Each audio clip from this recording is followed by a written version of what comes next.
Welcome everybody this morning to the virtual meeting of the Board of County Commissioners for Tuesday, April 28th.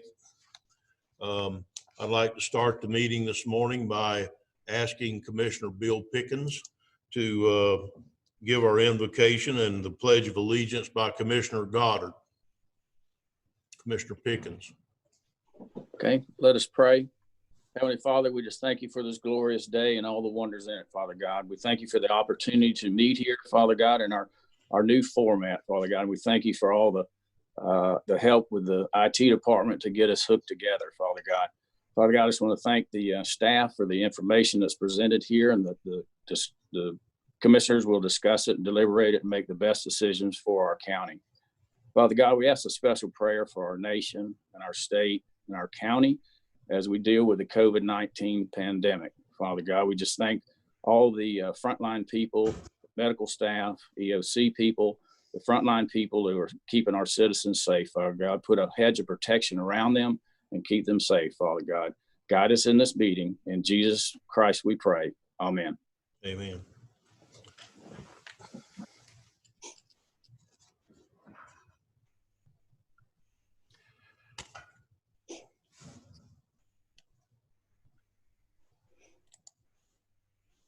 Commissioner Goddard. All right, can you hear me? Yes, sir. All right. I pledge allegiance to the flag of the United States of America and to the republic for which it stands, one nation, under God, indivisible, with liberty and justice for all. Okay. Thank you, Commissioner Pickens, and thank you, Commissioner Goddard. The chair will entertain a motion of the approval of minutes listed on the agenda. I move for approval. We have a motion. We have a motion and a second. Is there any further discussion or changes? Hearing none, all in favor say aye. Aye. Opposed? Ayes have it, motion carries. Okay, with that, we're going to recess the Board of County Commissioners meeting and open the Port Authority meeting. And the first item on the Port Authority is approval of the minutes listed on the agenda. Mr. Chairman, I move approval of the minutes listed on the agenda. I'll second. We have a motion and a second. Is there any further changes or discussion? Hearing none, all in favor say aye. Aye. Opposed? Ayes have it and motion carries. Do we have any public comment on Port Authority items sent, Ms. Young or Ms. Parsons? Not for Port Authority. Okay, thank you. Next is item C, the award of the bid 19-30 jail expansion that was discussed in workshop. Does any commissioners want to discuss that at this point? Okay. Mr. Chairman, I move approval of that item. I'll second. Have a motion to approve and a second. Is there any further discussion? Hearing none, all in favor say aye. Aye. Opposed? Aye. Ayes have it, motion carries. The next we have general discussion. Is there any general discussion by commissioners on Port Authority items? Hearing none, I will adjourn the Port Authority meeting and reconvene the Board of County Commissioners meeting. Item number 4 is presentations by Julianne Young on the countywide projects update. Ms. Young. Morning, sir. The countywide project list will be updated and on the website at any moment. You'll also get a copy of it in your email box. As we've discussed prior, this is not a comprehensive list of every project or initiative undertaken by our county departments. This is a list comprised of the most concerning or of most of greatest concern to the commission, citizens, or staff. The updates since our last report, I'm going to run through just the updated ones. The census update as of 4/25, Putnam County has a 42.10% response rate. The state average response rate is 51.1%, and the national average is 53.2%. The citizens still have the ability to go online and complete their census surveys. The project place, splash pad, and playground. The playground construction is complete. Sod and landscaping around the area is complete. The restrooms have been repainted. The fencing and the splash pad work is underway currently. The fence should be done today, and the estimated completion for the splash pad is by the end of the week, weather permitting. So that project is coming to fruition. Parks and Recreation completed the installation of 2 additional sand volleyball courts. Parks and Recreation completed the removal of 2 derelict vessels. They have been removed from the St. John's waterways. The comprehensive plan at the planning department, the background update is completed. Changes to the goals, objectives, and policies are being drafted, as well as proposed changes to the future land use map. A number of public workshops were canceled, but we are in the process of trying to reschedule them via electronic media. We're also trying to set meetings with interest groups, such as the agricultural interests, to focus on their issues and interests as part of the update. The state legislature has adopted the requirements for a new element of all comprehensive plans, property rights elements, and we are reviewing the legislation and requirements for what will be needed to develop this element as part of the overall update. Public Works update on County Road 207A bridge. The bridge work is expected to be complete. The structural bridge work is expected to be completed by the end of April, and the road work will begin immediately following. The project is still on schedule to be completed by or before July 30th. Public Works dirt to pave fiscal year 19. All roads have been completed with the exception of the remaining last 3, which is Gaskin, Ballard, and Julia. Work is expected to begin on those as soon as possible, and the project estimated completion date of all roads is still July 2020. The Main Street construction of the sidewalk in Crescent City. The construction conference was held on 4/13 of 2020, and the notice to proceed was issued on April 20th. Estimated completion date is still October of 2020. The Barton Bridge, the design process is underway. A meeting with the utility companies was held on March 21st. The Boys Ranch Road Pipe Culvert Replacement Project has been completed. The work is finished. Lake Susan Road Phase 2, the design is underway and construction is scheduled to begin December 2020.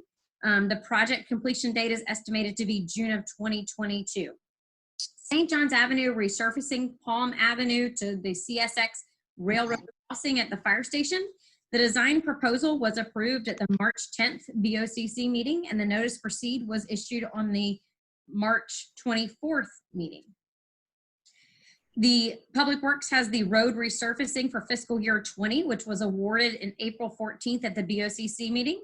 We're in the process of getting those contract and construction documents ready.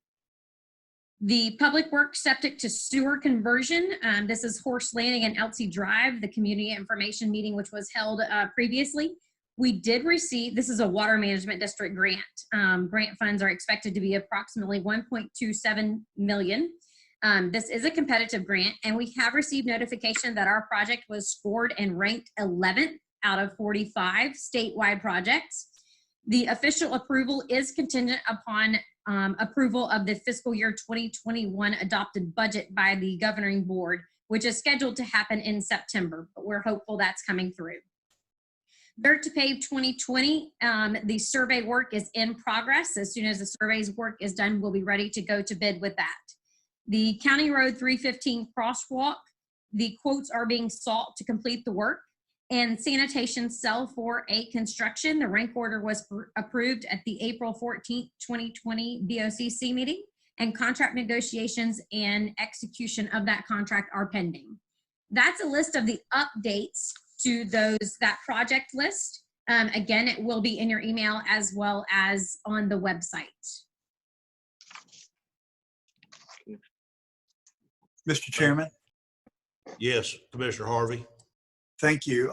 Animal Services, we were going to get a diagram of that building. Has that been received yet? I can answer that. Okay. I can answer that. Hello? Is my mic working? Jeff, I can hear you. I don't know about Okay. anybody. Commissioner Turner was muted. Okay, Commissioner Rawls, go ahead. I apologize. I'm still working on trying to get the floor plan in a small enough form that y'all can read it. When we print it out, because the building is so long, the biggest we could print on is 18-inch paper. You can't really read the details. So my wife has actually taken the building and cutting it into 3 pieces to make it easier for you to digest. Okay, thank you, Commissioner Rawls, for that I update. can show you if you want. In a few minutes, I can show you what you're looking at. Not necessary, Mr. Okay. I can show you a screenshot. Maybe we could go my screen up and show you, but the I county. think Commissioner Rawls, I think it would be fine if you need them plotted out into a big set of plans where we can actually see them in the 2 foot by 3 foot size, that's normal business size or construction size. You can take that. If you have it in an electronic format, such as a PDF, if you would send it down to the building department, they have a plotter down there that they can print it out okay. at that point, and they can just go ahead and fold up a set of them and hand them out to whoever needs them. Okay. That would make it easier than having to redesign. Yep. I don't see John Siafi on here this morning, so Mike, would you please touch base with them, Mr. Brown, and make sure that they know that we're going to have some plans coming? We'll do that. Yep. Okay. If you'll just get them to them, Commissioner Rawls, we'll take her from there. You'll have it in a few minutes. Thank you. Yep. Was that good enough, Commissioner Harvey, for now? Yes, sir. The sound really got bad though during your conversation. So I don't know what happened. Maybe it was out here coming through my bandwidth, but yeah, I'm fine with that. And that was a good idea. Thank you, Commissioner Rawls. Thank you, Mr. Turner. Appreciate it. Yes, sir. No problem. Thank you, Commissioner Rawls, for putting the extra time and effort into this project. From there, we'll go on to public comment, and we have somebody is not muted, and they're feeding back. Is it you? Okay, of course it was Administrator Suggs, of course.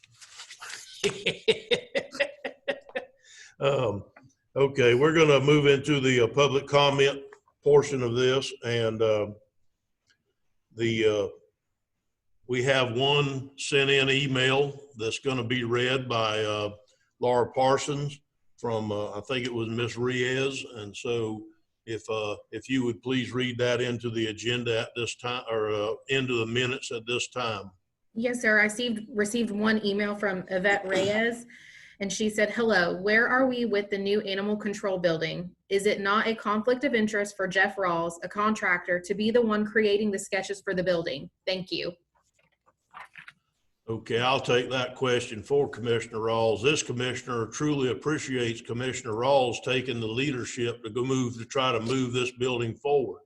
It's no conflict that I can possibly see for him to do this, because he is not going to build the building, and he is not going to do whatever. If he had plans on bidding on the building, that would be a different situation. But I can pretty much assure you that he's not. And so, everything he's doing is he's taking his expertise and he's moving that forward at his own expense, because it is not part of his job duty. So this commissioner says, I thank him for that. And that's where we are. We just discussed it a few minutes ago, moving the project forward as soon as he develops the design criteria.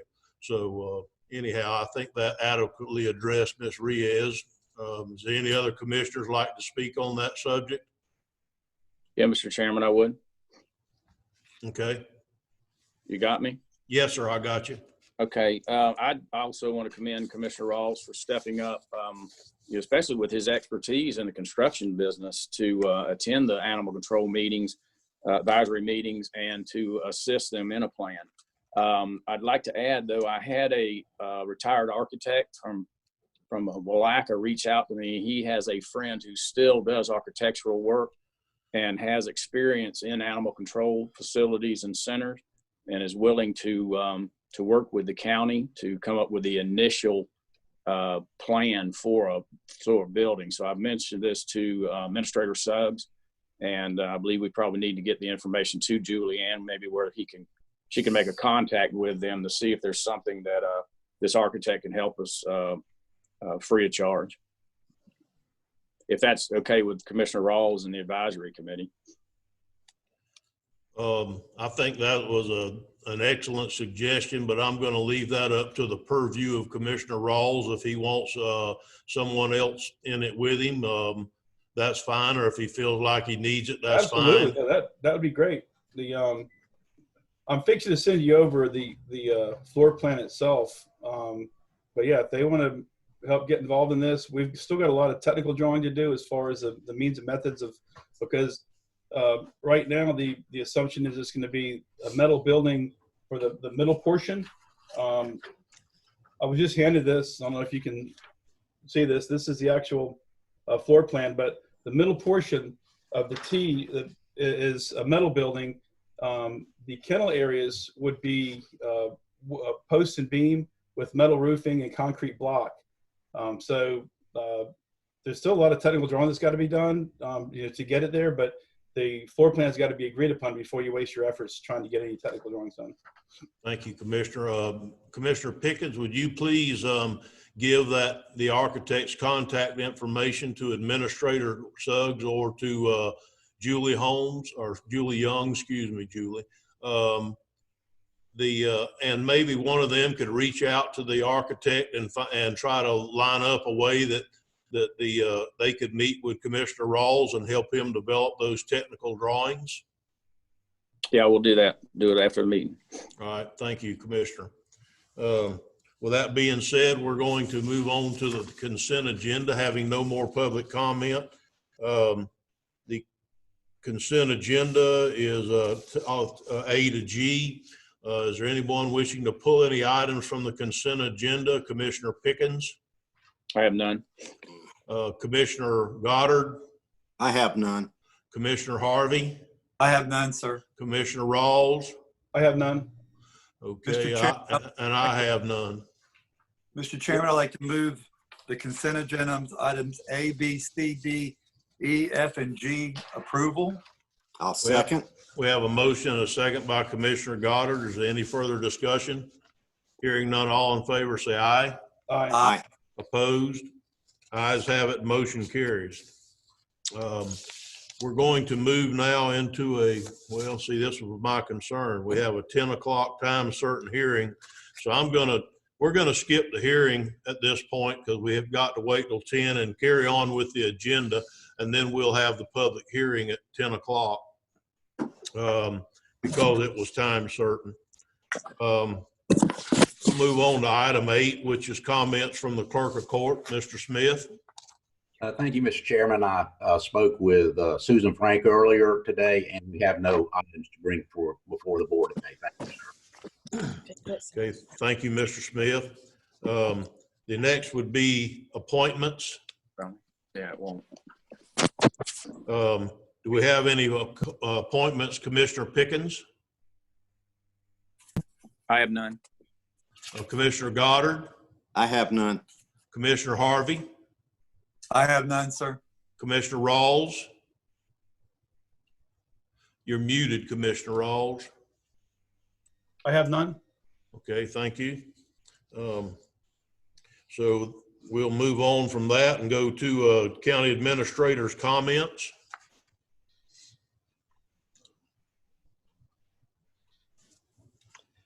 Good morning, Mr. Chairman. How are you doing today? Fine, thank you. The only comments that I have, and we can talk briefly, you see that there is a addition on our Zoom meeting this morning, Mr. Michael Troxel. Good morning, Michael. How are you? Michael, you're muted, sir.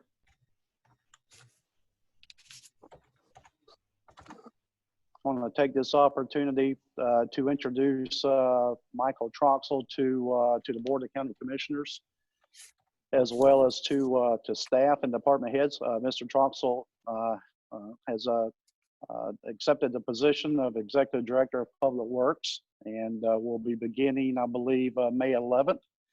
I had the opportunity last Friday to meet with Mr. Troxel and his wife, along with you, Mr. Chairman, and a couple of others of the management team, and had a good conversation. And I just want to say welcome aboard, Michael, and we're looking forward to you getting down here. Well, thank you very much. I can't wait to get down there in another week and a half, and I'll be down there. Very good. So he's already got an email, I believe, set up. So if commissioners want to reach out, that would be fine. But just remember, he won't be here until the 11th. And Mr. Chairman, other than that, we're dealing with the pandemic, and we're still doing that. And good things are happening at the EOC. And once again, the chairman is out there as well every day. So I appreciate that. And Mr. Chairman, I have no other comments. I think it's all right. Thank you. Thank you, Mr. Suggs. Mr. Chairman? Yes. Could Commissioner Harvey? Could I ask Mr. Suggs to send Mr. Troxel's email to all of us so we know the exact, if it's not Mike or if it's, whatever, if he could send that out to us, please? Yes, I'll ask Ms. Parsons to get that out today. Mr. Suggs, would you remute, please? We're having feedback with me and you being in, with us being in the same room. No problem. No problem, pal. Next on the list is item number 11, Colonel Commando. Good morning, Mr. Chair. Thank you very much, and I have no report this morning. Well, I thought that when you let lawyers talk, they always talk. I try to be a man of brief words. Thank you. And thank you for attending with us this morning. We're going to go ahead and move into commissioner comments. And if I have to, we'll even move into the transportation workshop a little bit if we could, because it's not a time certain meeting until we get to 10 o'clock. So next would be commissioner comments. Commissioner Rawls, do you have any commissioner comments or requests this morning? See if I can get an update on the derelict non-vessel that's located up off of West River Road. We were discussing the possibility of getting them some relief in the form of a roll-off container. Julianne, could you answer that, or is that? Mr. Reynolds is going to take that for you. Okay, sorry, Yep. Mr. Reynolds. Yeah, Mr. Commando and I briefly spoke about ordinance that we would need to have in place and what due process needs to be taken on that first. I don't know if Mr. Commando has had a chance to find out any other information on that yet or not. I did try to research a little bit in our code in regards to the Florida statute that allows the county to have rules and regulations in place for floating structures outside of mooring fields, and we have nothing in our ordinances that address that. So I don't know if Mr. Commando can give the board some direction on what we may be able to do today, or what process we need to follow to make sure that due process for the owner of that structure is properly notified before we allow somebody to do something with it. The owner's deceased. I thought that the FWC had mentioned that other family members were involved with it.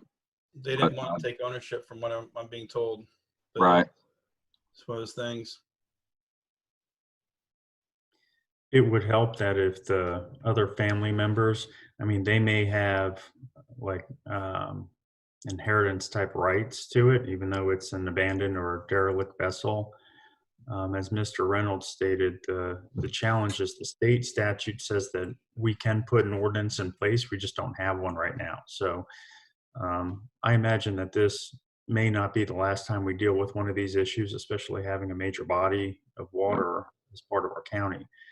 I would suggest that we put together an ordinance, at least loosely, that gives us the ability to deal with these types of issues. As long as there's consensus from the board at this point, what I can do is I can draft a proposed ordinance for your review, and we'll start it through the process. While that's happening, if anybody's in contact with any of those family members, if we can get them to reach out to Mr. Reynolds or myself, just so that we have the ability to communicate with them. We don't want to do anything without them kind of at least being on notice. Rich, or Mr. Commando, while I'm certainly on Commissioner Rawls' side on this issue, I think that we need to make sure when we write this ordinance, we need to write it broad enough to where it's not just a one instance ordinance, because this is going to happen again in the future. And we may as well make it broad enough to give the commission the authority to put a dumpster out there, or to hire somebody to remove one if it's in a dangerous location or what have you. And then maybe we can get it done quicker. If it's a dangerous vessel, maybe we can get it done quicker than what we've been able to do in the past by having to go through FWC. So if it's okay with the other commissioners, then I'm going to ask Mr. Commando if he would go ahead and draft us up an ordinance for our review at a future meeting. Is that okay with you, Commissioner Rawls? Yes, I'll notify the owners today. Okay. The other question I have, goes to when are we going to start looking to open the county up? Getting a lot of questions from citizens wanting to know when we're going to get back to work and start having more normalcy to our lives.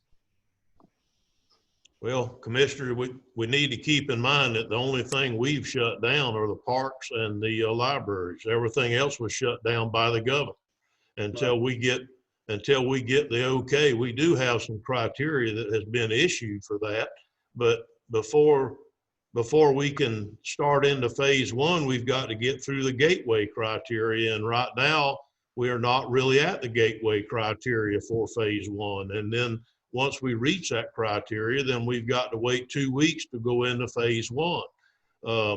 I keep looking any day now for the governor to come out with a little maybe for lack of a better word, a little better direction on where to go. But it looks to me like it's probably going to be given to the county, and the county needs to make sure that it's data driven and not emotions driven.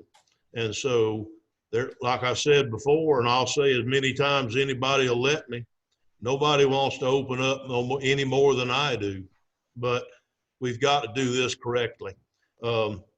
One of the things that when it was my turn, and I'll go ahead and because you brought it up, Commissioner Rawls, one of the things that I was going to discuss on my turn was opening the parks. I have talked to the head epidemiologist at the health department, and they don't have any real big heartburn with us going ahead and opening the parks. We've been talking about it for a week or so now, and so we're prepared. We've had signs made that should be done by now. If they're not, they should be done any day. And so, Julie, did I see you look at me through the camera like they're not done? No, yes, sir. Signs are done, and the provisions that we had talked about are all ready. Okay. So if the commission wants, we'll open them up at whatever time. But I think there needs to be an absolute direct discussion on Project Play. And the reason I'm saying that is because if we open Project Play up and it being a new playground with a splash pad on the next warm day, the Army Reserve isn't going to have the ability to keep all the people off Project Play in that splash pad.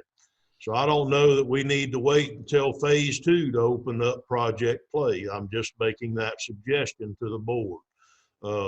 We have hand wash stations that we're ready to rent and put out at all the parks where people have the ability to wash their hands and stay safe. The signs are going to say, this park is now open. Help us keep it open by social distancing, because if any one certain park becomes an area where they have birthdays outside of the CDC guidelines, then I think we need to close that park back up until we can keep it back social distancing again. So with that being said, I'm going to just go through the commissioners one by one and ask them, do they have any particular comments on this issue? Commissioner Rawls. I would stand in favor of doing anything we can to show the public that we're starting to move forward out of where we currently are, psychologically, emotionally, financially. There's a lot of stress in the community. I think any show of anything that's a positive step in the forward direction would be great. So I would absolutely applaud that. Thank you, Commissioner Rawls. Commissioner Harvey. Thank you, Mr. Chairman. I concur. The governor's executive order expires on 4/30, and unless he does something different, businesses will be starting to open back up, no doubt. I understand the gateway and things in that nature, but I do think the splash pad, we should probably slow that startup on that one down a little bit to give us some time to regulate that, not regulate it, but monitor the use of it in a proper format. But I do believe the other parks and stuff can open up, and let's get our businesses and our people back moving around. They're moving around anyway, and at least now that they could get out in the fresh air and get some sunshine, I think that would be a good thing. Okay, Commissioner Goddard. Yeah, I agree 100%. We need to get these parks open. We need to get, I'm not sure about the splash pad, but I guess we're just talking about shutting down the splash pad part of it until later. No, sir. I would advise that we keep that whole park closed, the Project Play and the splash pad. You don't think? Well, I'll do whatever y'all want. No, I'll do whatever you want to do, Commissioner. There's nobody wants to open it more than I do, sir. I'm telling you, I've just given this a lot of thought, and I think if we open a brand new park up, people are going to be very interested in going and playing on that brand new park more so than regular parks. And I'm very concerned about social distancing and somebody coming up with maybe having a birthday party at the new park or whatever. So, but I promise you, I'm on board with whatever you guys want to do. I'll have that baby open Friday morning with the chickens. I've given this some thought, and I did think about the splash pad. That's going to be a problem, and I can see that. And we don't know how it's all going to operate at this point. But the rest of the playground, if my understanding is, we're going to have a fence around it. And I don't want to put more burden on the staff, but I think we could regulate how many goes into that new park. It's not going to be the ideal situation, but I think it's a safe situation, and I'd like to see that open up. The people are ready to get out and enjoy some of the amenities of Putnam County. You know me, I love getting people out and around and seeing all the great things we have here. So I'd like to make that a consideration. I understand not opening the water park, but I think we could regulate how many goes into the new park. And okay, maybe I could suggest, if we want to do that, which is fine with me, that we just ask Kevin to monitor it a little more and to see what he thinks if people are social distancing or whatever, and give us the option if we need to either reclose it until we can talk about it again if people start going in there by the hundreds. Yes, Ms. Young. The other consideration for Project Play and the splash pad, Mr. Stevens has sent me a message and wants to just make sure you're aware that we don't have the staff, especially on the weekends, to monitor that. Weekends is where our parks see the majority of the use, but also with respect to Project Play and the splash pad, prior to its opening, we are to do a ribbon cutting with Rotary. And so we would need to arrange that prior to doing anything with that particular playground. Mr. Chairman. Yes, Commissioner Rawls. Why don't we consider this, taking your recommendation and opening up some of the other parks. Each community has them. Maybe do a soft opening and see how things go, and leave the Project Play alone for long enough to get it completed. It's still going to have to be punched and accepted by the county, but to get things moving forward a little bit quicker, go ahead and get the other parks opened up on a limited basis. Is that okay with the other commissioners? If you'd wave at me. I'm all good at it. Okay. Mr. Chairman. Yes, Commissioner Mr. Pickens. I understand where Commissioner Goddard's coming from, and that's going to be such a nice facility, you know, to help showcase, you know, Putnam County and Palaca. But I'd really like to hold off on opening that park up until we can have the ribbon cutting and make sure, you know, that this virus is you know, not going to affect anybody there, because it would really be hard to try to social distance kids in that element, especially after they've been out of school, cooped up, and just really wanting to kind of just get out and go wild a little bit. So so I'm in agreement of opening up the parks. I would like somebody from the county to get with Kevin and have Kevin reach out to the, since I'm the chairman of the Parks and Recreation Advisory Committee, to reach out to each member before we make that announcement and tell them what the county is thinking about doing and getting their input. You know, they sit on those boards for a reason, so I'd like to hear what their input is.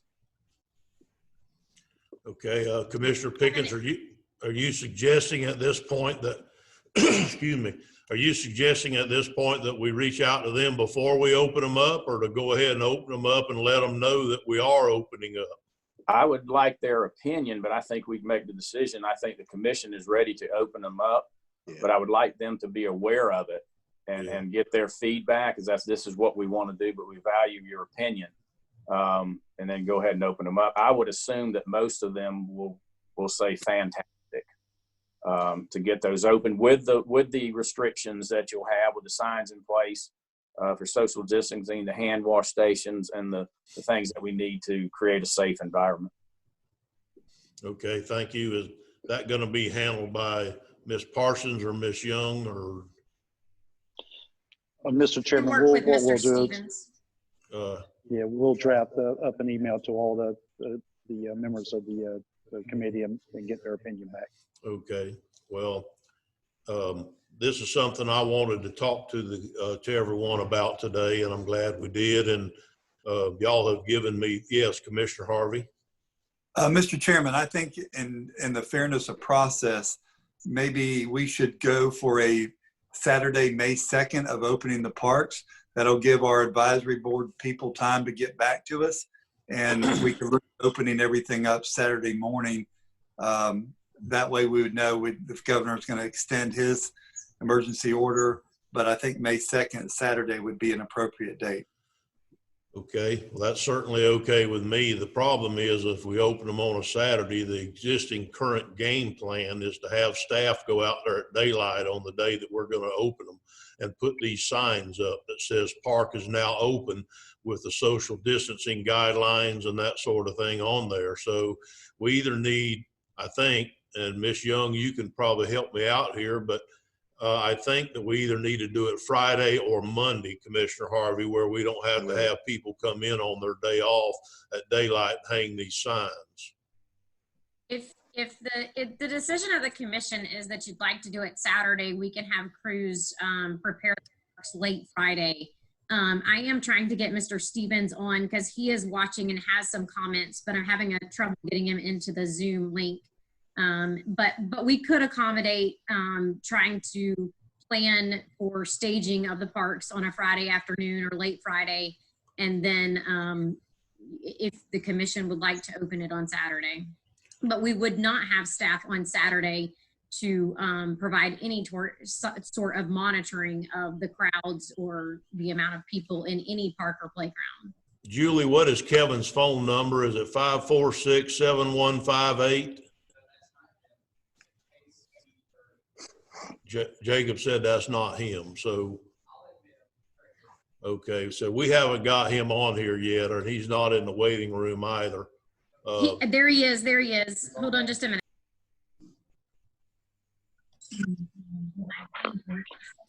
Okay, Kevin. Did you have some more comments, Kevin, to make on, or does it matter to you on when we open the park? 546-7158. Yes, sir. Parks, I think, would be okay. I'm certainly okay with doing the parks. I'm trying to turn you off here with my, to mute you. I'm certainly okay with opening the parks. I think that's a great idea. Playgrounds is a little bit more trouble because all of your play features are located so close together, and you're not going to have children and or parents that can control how the kids stay apart from each other. The opening up the park themselves is simply like opening up the beach or any other large open space. They can control how far they stay away from each other with the social distancing and that sort of stuff. So I think that the parks would certainly be okay, but I just don't know about playgrounds right now. Okay. Which are the areas of the playgrounds? Because we're discussing not doing Project Play. Where else do we have a playground? We have a playground out at Francis Youth Sports Complex. We have the playground down in Georgetown. We have a playground out in Barden. We have a couple of the smaller playgrounds like the one we just put in Johnston. So we have a couple of playgrounds spread throughout the community, smaller playgrounds out in Boston, for example. So my suggestion is that we keep those closed, the actual playground with the play features on it, but we open up the parks such as the softball fields, the multi-purpose fields, the soccer fields, all those things. We can open those up to public access, but just not the playgrounds right now. Mr. Chairman? Yes, Commissioner Pickens. Kevin, say the little playground in Georgetown, has that been roped off or is it accessible? Is there a closed sign on that particular park? Yes, sir. We've tried to. I don't know that it stayed that way, but we have tried to limit the access to that one as well.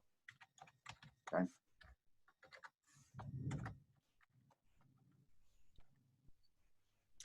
Okay.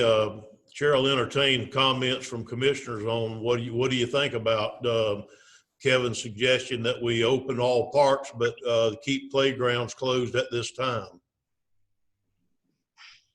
I'm good with that. I think we need to start opening something. We don't need to make the wrong decision, but I think it's going to be hard to say Georgetown that if you open it up to keep them off that piece of equipment unless you have somebody there monitoring it. Well, I think the best we're going to be able to do, Commissioner Pickens, it would be to have another sign made, which will take several days, but have another sign made that says the playground portion of the park is closed. As far as keeping people off of them, unless you keep the whole park closed, that's not going to happen. Right. That's just the way it is. And so we need to be realistic about where we're moving forward on this. So is that, I just need direction here. I mean, I don't mind making the decision and you guys have given me the authority to make the decision. This is one of those that I'd like for the commissioners to be in sync on as far as moving forward on how do you want to get this reopening back started again. Chairman, can you hear me? Yes, Commissioner Goddard. I'm for opening the parks. Okay, so that's where I'm standing. And I think if we're going to put a sign, I think the sign, let the parents distance the children on the playground and open the playgrounds. I think you're going to have them go on and all we can do is try to make sure the parents have enough common sense to separate the children and not let them be on top of each other. But I'd like to see the parks open. That's where I go. I concur. Okay, thank you. Is that okay with you, Commissioner Pickens? Yes, that's fine. Commissioner Harvey? I'm good with that as long as there's a sign. Maybe we could get a sign that says practice social distancing at the playground. We actually have one of them coming though for every playground, every park that we're opening. I ordered them a couple of weeks ago just to be prepared for when we did open them. And we're also going to put hand washing stations, and I'm going to assume that the hand washing stations are going to be close to these. There's going to be one very close to each one of these playground areas where someone can play on there and go wash their hands. So I'm assuming that's what we're going to do. Is that right, Kevin? Yes, sir. We're going to order the hand washing stations, and they're going to be placed primarily at those parks and facilities that do not have running water. If the park or playground has a bathroom, a restroom facility, something like that, then it will be open so that they can use it to wash their hands. If it does not have any running water there, then that's where we're going to place the hand washing stations. Okay, well, this commissioner would like a hand washing station by every playground. I don't care if there's a bathroom facility nearby or not, because we want to promote hand washing, especially at those areas, more so than having to run in the bathroom and do it. So that was my assumption of what we were going to do. I guess I didn't communicate well with you, Kevin. So that's what we want to make sure of, is that we have a portable hand washing station beside every playground when we open them. The next step, I guess, would be Julianne, that's not going to be a problem, is it? The additional hand washing stations? No. Okay. Commissioner Harvey, you alluded to wanting to open on Saturday. Kevin, do you think there would be any problem with us opening Saturday? No, sir, there shouldn't be. We can have all of the facilities ready to go. We can have all the signs put in position and ready to be opened up. Shouldn't be an issue with the hand washing stations being put in place by Thursday or Friday as well. I don't know what the company's delivery services are going to be and how effective they can be, but we will certainly work with them. But there shouldn't be an issue with Saturday. Okay. All right. Well, Commissioner Harvey, I think, wanted to go for Saturday. That works for me. Does it work with Commissioner Pickens? Yes, that sounds good. Just Commissioner Goddard? Yes, that's good. Commissioner Rawls? Yes. Okay. We're going to open everything, all the parks up on Saturday. So our Mr. Chairman, sign should be, yep, go ahead. I think it goes without saying that parental responsibility dictates that they're going to decide how to best protect their children. So I'm sure you're going to have some families there that have face masks on, maybe gloves, but I think we should encourage people, not only to do the social distancing, but also, to do everything they need to do, because at the end of the day, when this virus is all said and done, it's going to come down to personal accountability. As a government, we can't protect people from stuff like this. They have to protect themselves. So I personally have no problem whatsoever with opening this up and encouraging people to do whatever they have to do to protect themselves and their families. Thank you for your comments, Commissioner Rawls. We'll continue with Commissioner comments. Commissioner Harvey. Thank you, Mr. Chairman. Just appreciate the hard work that you've been doing and our staff. I know it's been taking a lot of time. I know it's confusing. I know everybody wants to get back out as quick as possible, but I think we're doing the right things. And I know your leadership, and I know Mr. Suggs and Mary Garcia are doing the best we can with the directions that we're giving. So just wanted to say thank you, and appreciate all your time and effort, and enjoy serving with you on the board. So thank you. Thank you, Commissioner Harvey. Commissioner Goddard. Yeah, I'm going to jump right in there with him also. Everyone's done a great job, but I really want to commend you, Chairman. You have done a phenomenal job. I'm sure all of us, we really appreciate what you've been doing. I know you've been spending countless hours out there, and I do thank you. I want to jump ahead. Now, the governor has put out here that he wants to try to do this 3-phase opening. But what I've seen, and maybe I'm getting conflicting reports, is showing that we have about 13 still recovering at the hospital, and then I've been told we have none recovering at the hospital. But I do know we can't do anything until our numbers stop climbing. They have to stable out before we can even start stepping into phase 1, if I'm correct.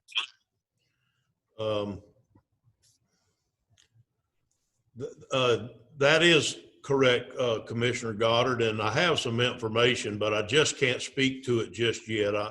The health department hasn't released me to speak on it yet. That's part of the policy team briefing, and so as soon as I can speak on it, and Miss Young has been waiting on the text by the second and trying to let me know, can I yet? And it's hard for me because you know me, I bust at the seams when I have a secret. But it's not going to be a secret, but for just a few more minutes, it may be after transportation or whatever, but I'm going to be able to speak to some of this. And so we'll have this discussion again in a little while. But as far as the parks, we're over it and we're going. Okay. All right. I guess I'll close mine with that. Just everyone stay as safe as you can. The biggest thing I see out there is still got groups gathering. Most people are doing the social distancing, but I still see large groups gathering. And I don't know how we can address that. Anyway, I hope everyone stays safe.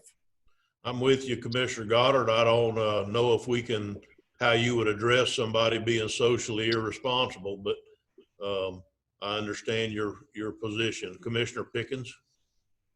Yeah, Chairman Turner, just want to thank you for your hard work and all the extra hours you're putting in. Also, Administrator Suggs and all the staff and the staff of the EOC, all our first responders and firefighters that are putting the extra hours to help keep us safe. And Terry, I appreciate, or Administrator Suggs, appreciate the daily updates, whether it comes from you or Julianne. It's very informative. So just appreciate everybody's hard work. And this shall pass. It seems like an eternity, but we'll soon be over this, and we'll be a better county for it. In closing, I want to congratulate and welcome Michael to the team. I was honored to be able to meet him last Friday, I believe it was. He was in District 1, Michael, which is God's country. And so we talked a few minutes, and so looking forward to working with you. So that's all I have. Mr. Chairman, you would know that Commissioner Pickens would grab him first, wouldn't you? I'm sorry, I had to show him where all the equipment was located. I didn't mention anything about the equipment. And also, Chairman Turner, I want to thank Lori Parker for identifying that all y'all could see with my head. I'm a little challenged with my technology in my office here. Brought me an empty paper box, so I've got my iPad propped up so you can see me, which I don't know if that's a good thing or not, but I appreciate them recognizing that and helping me out. Okay, thank you, Commissioner Pickens. We have an issue that we're trying to work through at the moment. There was a lady that wanted to talk. Did she want to talk on the public comment for the regular meeting or the public comment for the hearing for this meeting we're in? Okay, and she tried to contact us and was unable to. Is that what it is? You're gonna have to speak louder, Jacob.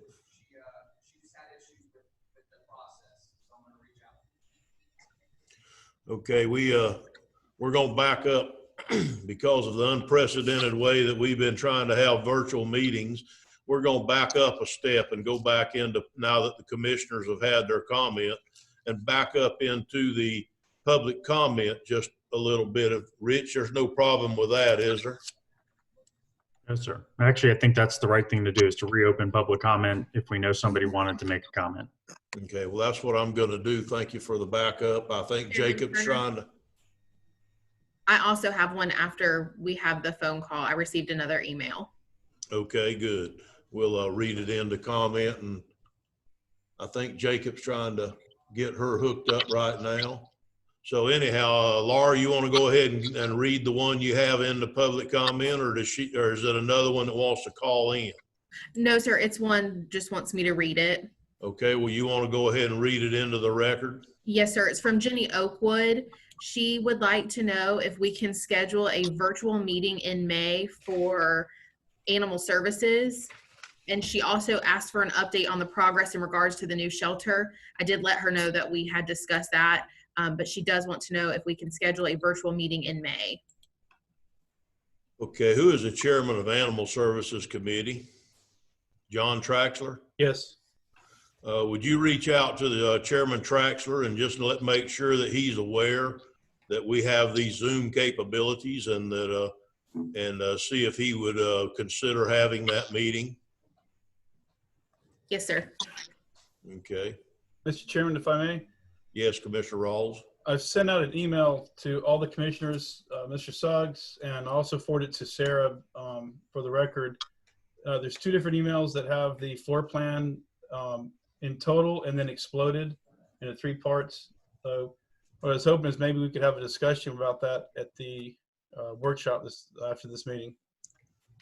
Okay, personally, I'd like to have a little time to actually review it, and the workshop is gonna take off right after this meeting. It's not gonna be this afternoon like normal. And so, anyhow, with the commissioner comments done at this time, except for mine, and I think I've made mine along as we've went throughout the meeting. And so I really don't have anything additional to move at this time. And we have it's 9:58. We have a time certain 10 o'clock meeting. So we're just going to recess the meeting for 3 minutes to give us time to get past 10 o'clock, and we'll move back into the 10 o'clock public hearing. So the meeting is adjourned, or meeting is recessed for 3 minutes. Yes, I'm going to reconvene the meeting at this time. And evidently, Mr. Commando, the lady that was trying to call in, all she would say to Jacob was she was going to sue because the comments on Facebook didn't work for her.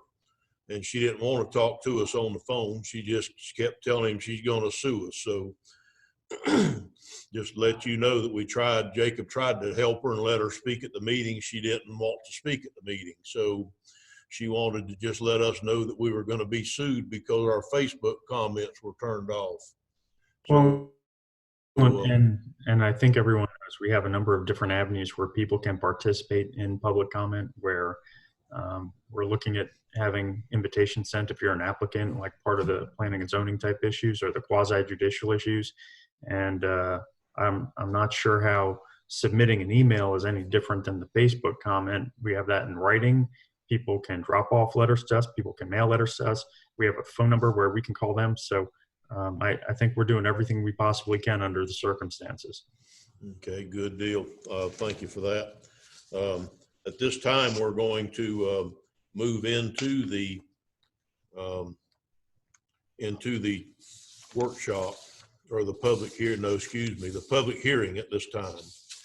And with that, we're going to move into case number R20-001, public zoning map amendment from R1 to R3, Jennison Horizon Home Corporation. With that, I'm going to ask Mike Brown to take over. Mr. Brown. Mr. Chairman, good morning.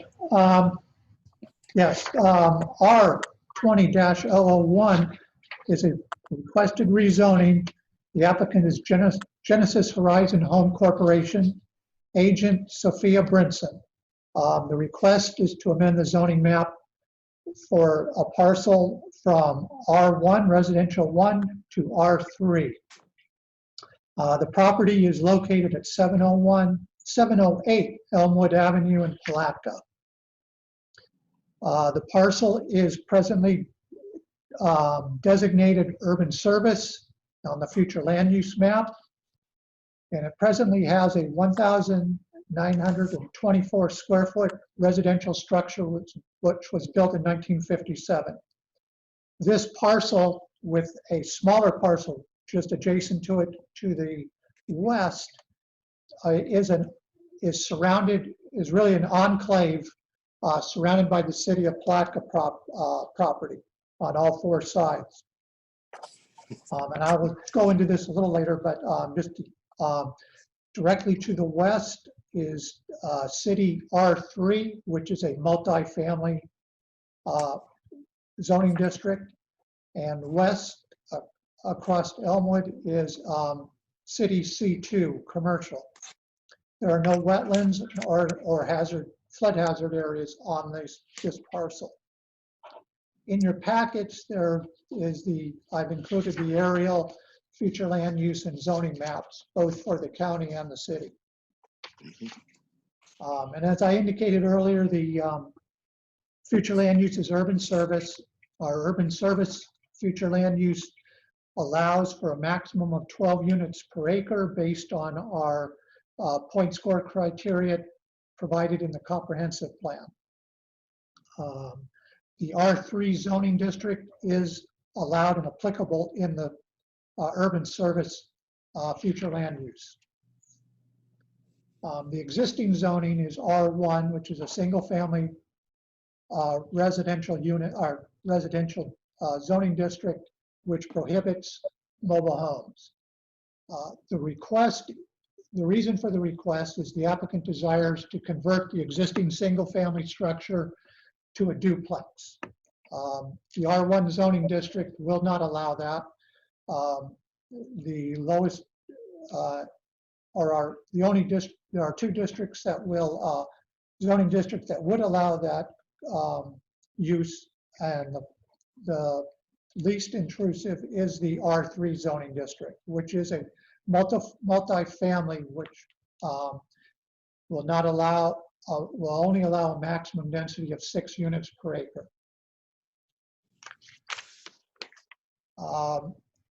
The site, being an enclave, does have access to city water and sewer. As I indicated, the R3 zoning district is allowed in the future land use of urban service. The county's comprehensive plan has maximum impervious surface percentages and maximum floor area percentages for the urban service future land use. With that, along with our required setbacks, limits the size of any structure that can be built on this. And again, the request is just convert the existing residential structure to a duplex, not to increase the size. Both Elmwood, and this parcel is also on the corner of Mellon and Elmwood, are paved local roads. Staff does not believe that converting a single-family residence to a duplex would increase traffic impacts significantly to adversely impact those roads. And again, the parcels to the immediately to the west are zoned R3 for the city zoning, which again is a city multi-family residential district. And across the street is commercial too.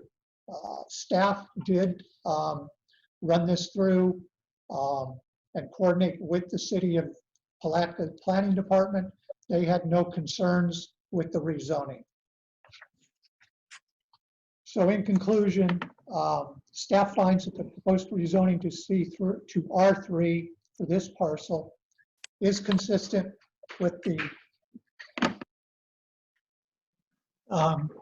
sorry, that's our energy savings dimmer.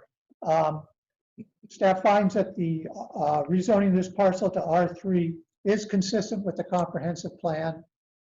It's consistent with the local locational requirements for the R3 zoning district, is compatible with the surrounding uses. At the Planning Commission, one member recused themselves, and there was a 3-3 vote. Therefore, the Planning Commission is not sending is basically sending a recommendation against the proposed zoning. However, staff is still standing by its recommendation, and staff's recommendation is to approve the request for the amendment to the zoning map from R1 to R3 for the subject parcel. Do you have any questions for staff at this time?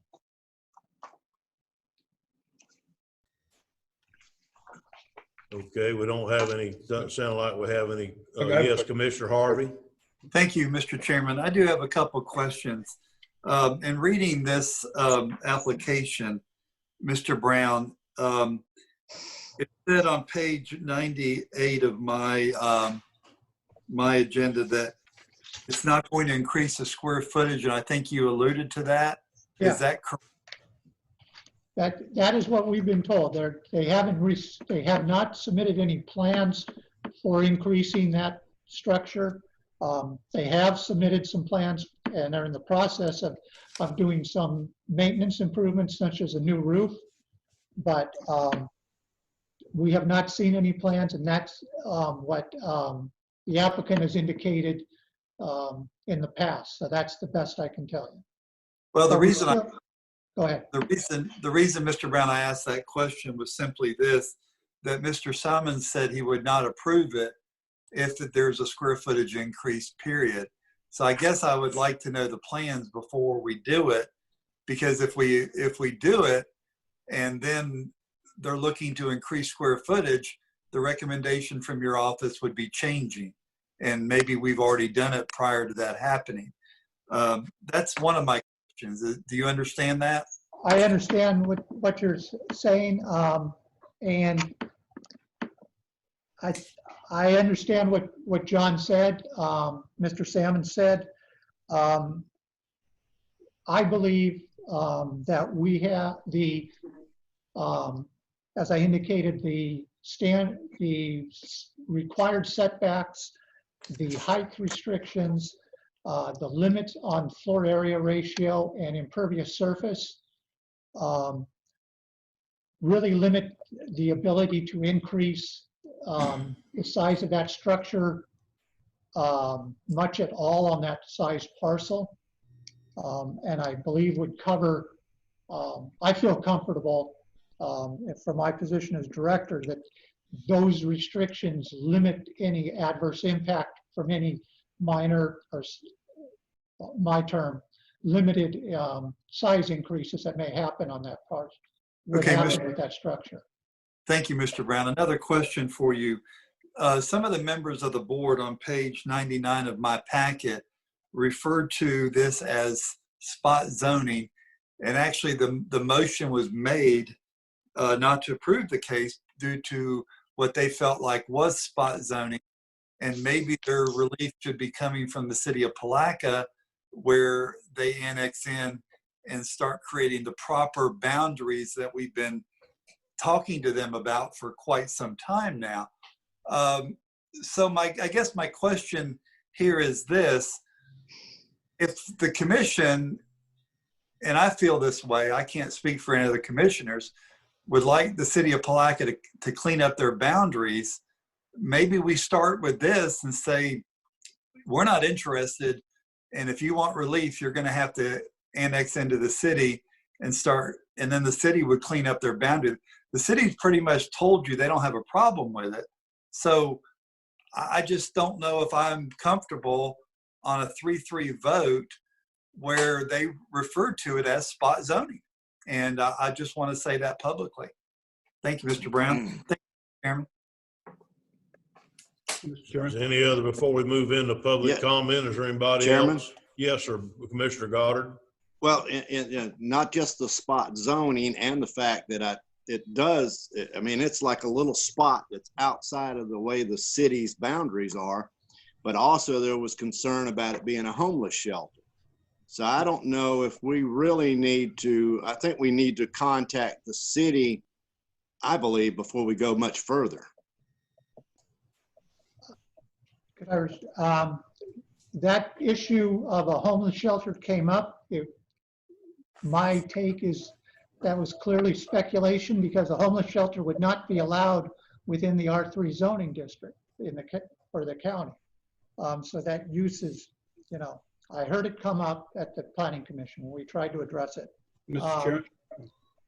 But the city has R3 directly west of this. So that's why staff does not believe it's spot zoning, because their R3 intensity is even higher than what the county's R3 intensity would allow.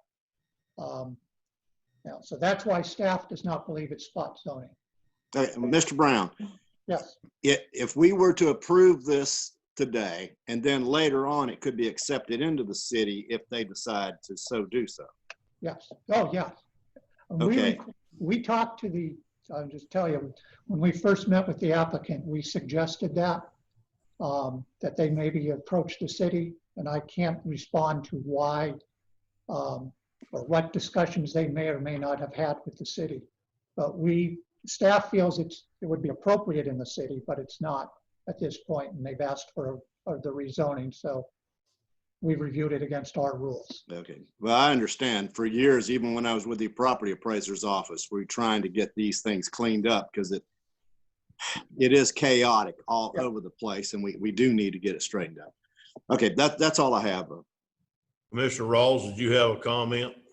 Yeah, so when I looked at their website, they are a nonprofit that specialize, and I'm reading from there as it says, they have over 10 years experience managing housing and supportive services for vulnerable populations. Was there any discussion, Mr. Brown, with the location in proximity to the school? The only discussion that came up at the Planning Commission was related to additional traffic from over for a duplex versus a single family residence, and having the road that one side road basically accessing the school. That was the only discussion. Staff does not believe that the traffic increase would be significant enough to be an adverse impact on Mellon Drive and the school access. I guess my concern is that this could be transient type housing, and I'm wondering if that's the best location for it, given its proximity to the high school. Okay, thank you for your comments. Is there anybody else wants to make a comment before we move into public comment? Yeah, I do, Mr. Chairman. Mike, I did have the concern about the spot zoning, especially looking at the individual from the Planning Commission that made that observation, has been on the committee for a long time. I do respect your opinion also.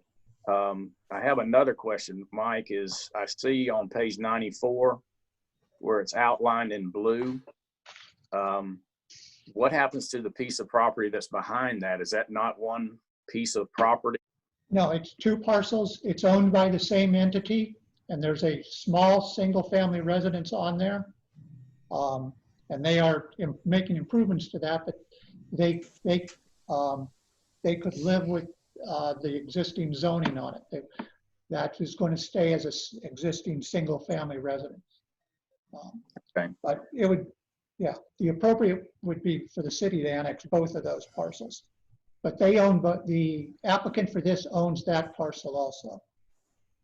Okay, all right, thank you.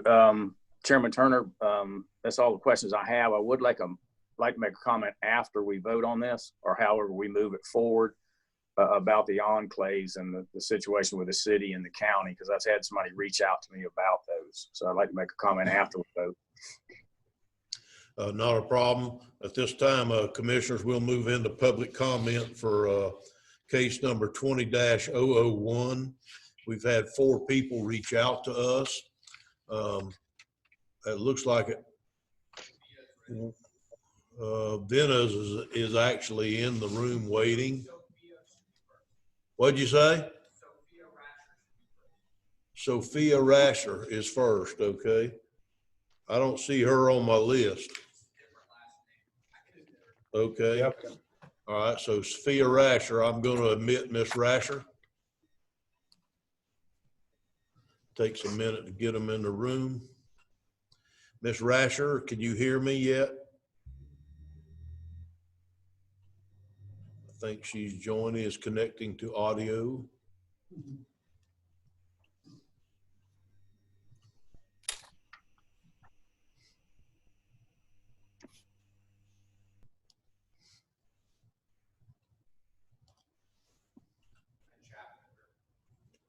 Miss Rasher, can you hear me yet?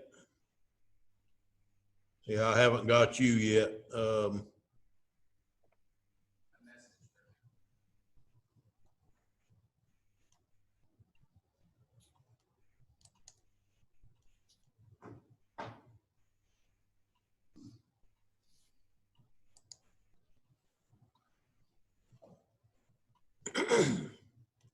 Not yet, Miss Rasher. I can see you trying to talk, but we haven't got you yet.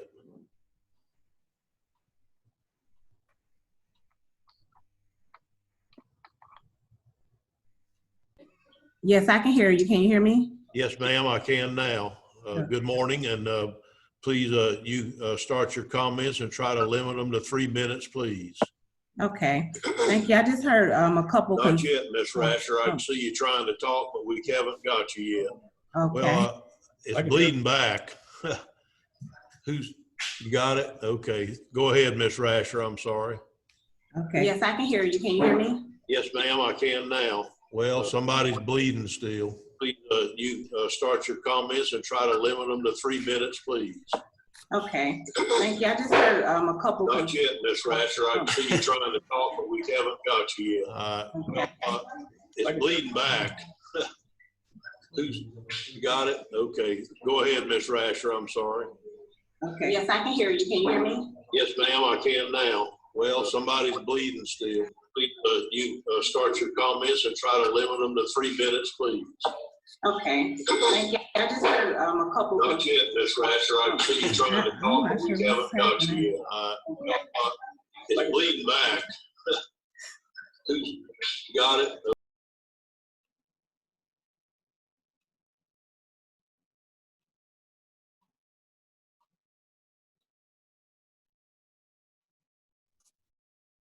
Please.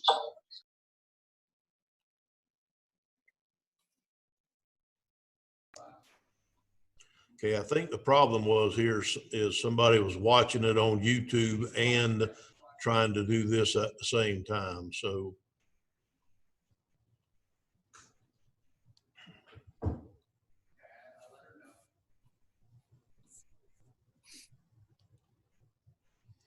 seems I have lost her at the moment. Okay, can you all hear me? Yes, ma'am, we can hear you now. Okay, great. Okay, yes, I just want to, for the record, I am Sophia Brinson Rasher, and I know I heard of a couple concerns regarding what the structure was actually going to be used for. The structure, we are trying to rezone to a R3, but it will not be structurally changed to increase capacity. All that is being done is basically a firewall would go in between the existing building. We have an architect on board that will be put, because the home is currently 1,957 square feet. So how it's currently set up from the prior owners, they were making some changes. If all what was going through there was a firewall to give us two units. We're not going to change the outside structure of the unit. Therefore, the sizing of the actual unit will not, be changing. The bedroom size will also be the same.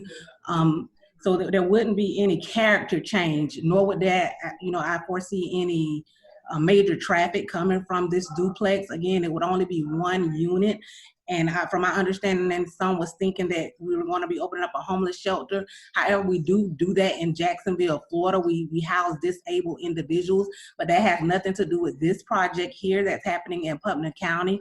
The reason for this was basically is my hometown, and I seen that particular property that we purchased, and we wanted to do some renovations and update into, that I thought would be welcoming to the community, because that, if you all have seen that home, it is a very, an eyesore right now, but we want to just make renovations to that home. Nothing major as far as running and operating a business, nor in any type of senior homeless, what all the rumors that were being said, that is not what will be operating out of this duplex. It will basically serve as residential homes for, two. I'm sorry, I got a question to start my video. I'm sorry. Okay, there's my video. But yeah, there'll basically just be two units, and again, it will be no character changes. So the rumors and the viewing of the websites of our business that operates here in Jacksonville, Florida, has nothing to do with Palaca, Putnam County's business or anything of that nature. There will be no business, only residential. And again, there will be no bedroom size changes, no bathroom size changes. So again, we just want to clear up and make sure everyone understands that no business will be operated here, nor will there be any character changes that will be happening at this location. So again, if everyone could just take business out of it, and this really just would be something beautiful for, we're trying to make it renovations for that particular parcel. So again, no business, no extra traffic, just basically as if we were renovating a home, but it was large enough to do a firewall to put in two duplexes. So two units will be available versus just one single family. Whether it's a single family or a duplex, it will still have the same amount of people. So there is no significant changes happening. Again, we went down this path once we spoke with the planning the planning commissioner, and they were on board with this. So this is the reason we took this route.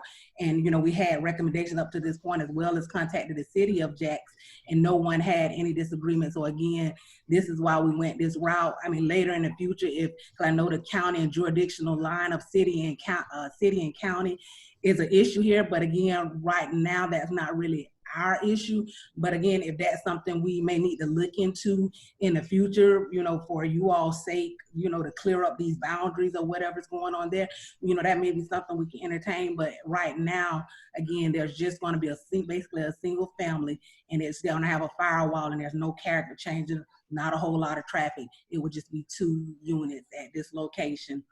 Right. Thank you, Ms. Rasher. You're welcome. Thank you all. Okay, so is there any questions of Ms. Rasher at this time? Hearing none, Jacob, who's your next one you want to let in? Mr. Chairman, I was muted. I do have a question. I'm sorry. Okay, Commissioner Rawls. Ms. Rasher, do you have a target market for this building, or are y'all just going to rehab it and then make the decision later? Correct. We're just currently just rehabbing it. There, we don't even have, you know, anything in place as far as a tenant or anything lined up. It's no specific population that we're targeting. It would just be as if we were renting out a house. So again, and we will screen our tenants for that particular location, just as we do in any of our other locations. Okay. Okay, Jacob, who do you have next?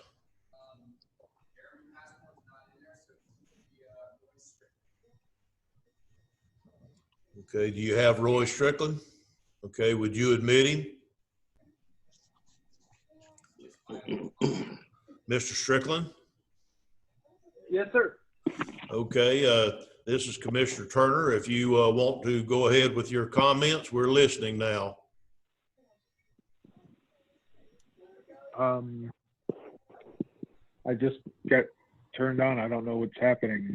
Did you open the case or read or do anything? Yes, sir. We have opened the case, and we're discussing it right now, and we're in public comment section of it. And so we let you into the meeting for your public comment.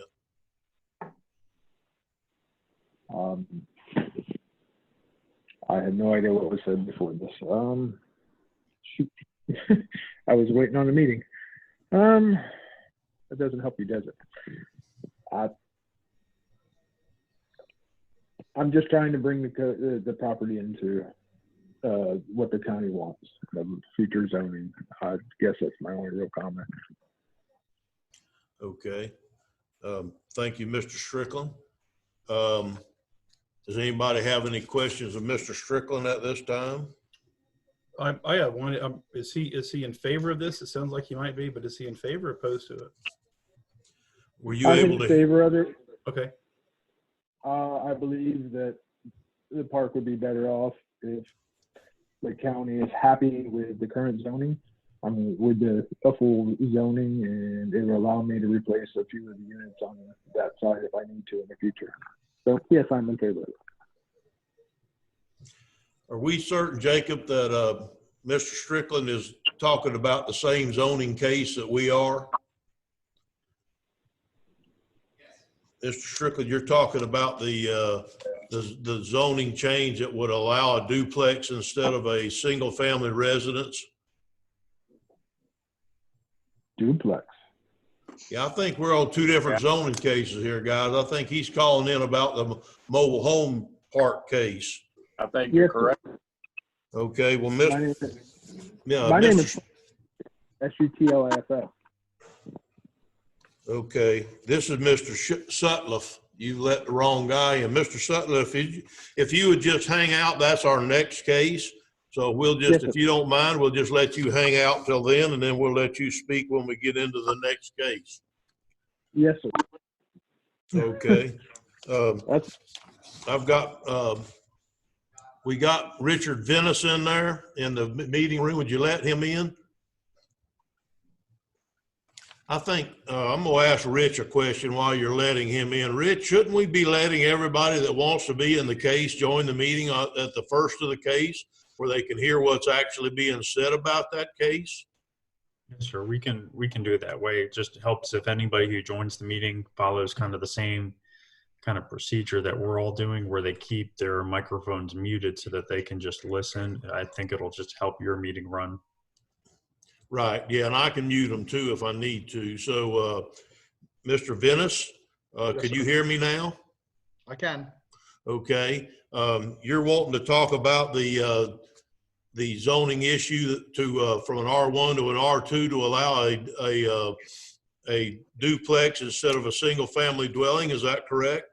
Correct. Okay, if please proceed with your public comment, sir. Okay. I would ask to talk about this property. The size of the property is, our intentions are to, the owner's intentions are to rent the property. At the size of the property, the current market rents would be out of too high for the neighborhood. The average rents in that neighborhood average between $700 and $1,000. As a 4-bedroom, 2,000 square foot house, it would be out of the pricing.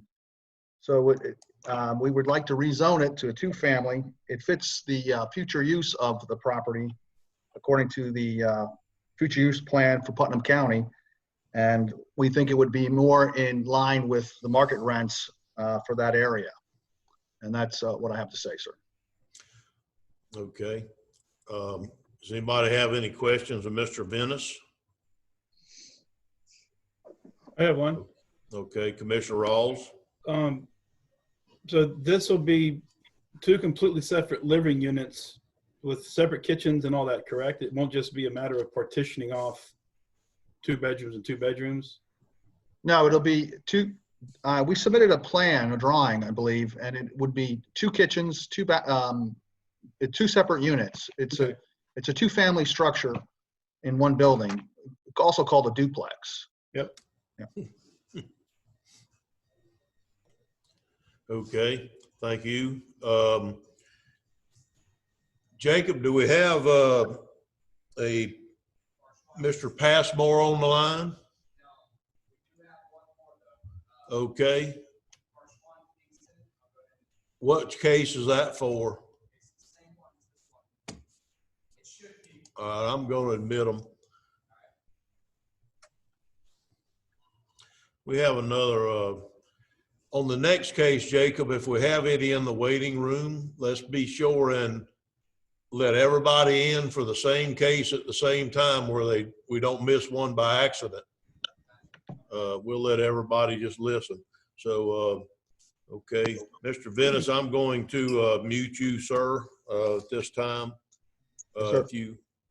If you need to speak again, if you would wave your hand or unmute yourself, either one, that would help us out.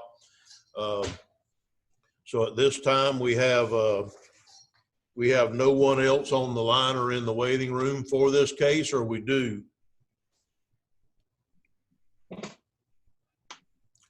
Mr. Pinkston, I believe you're here for this case. Is that correct? The duplex to the single-family residence?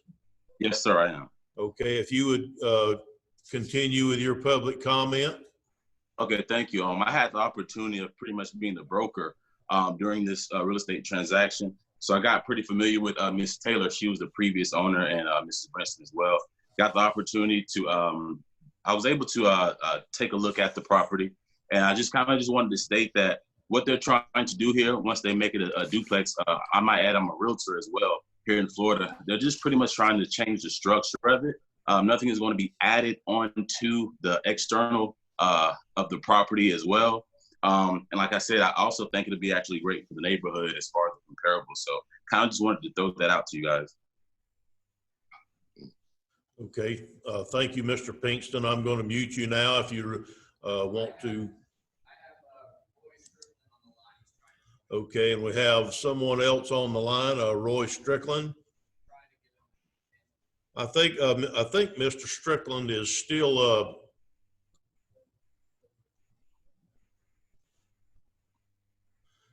we have another person that wants to comment that the IT is trying to contact him right now. Okay.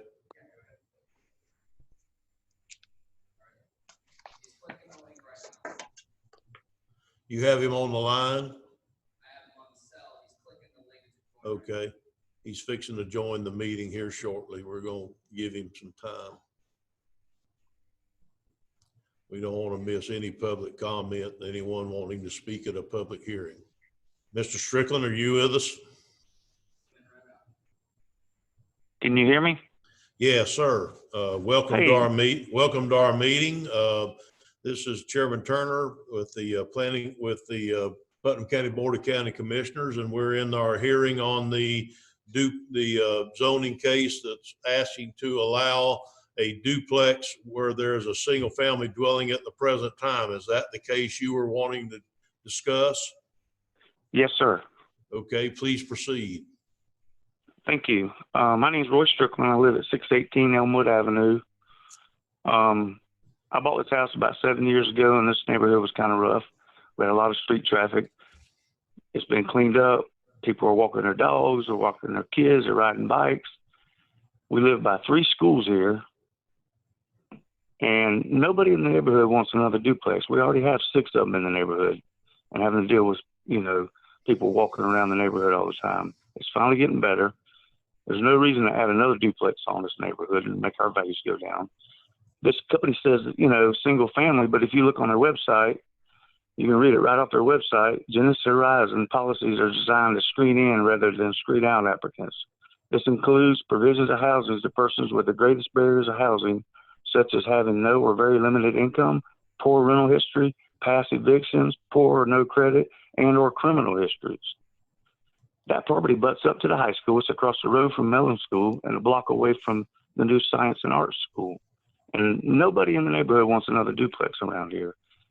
And I just want to thank the board for letting me express my concern over this, and hope y'all have a good meeting, and thank y'all for all the COVID updates. Okay, thank you, Roy. Is there any questions of Mr. Strickland at this time? Okay, seeing none, we're going to move into this. Well, I'm going to let them in.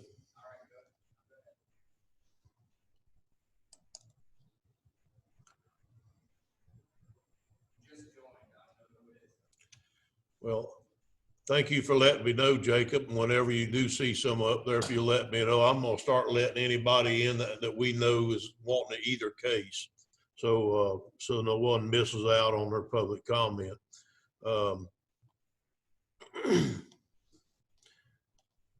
My apologies again, commissioners. We're trying to let somebody else in the call.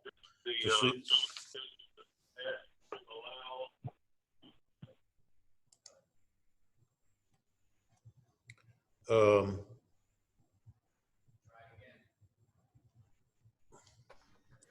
think it went in.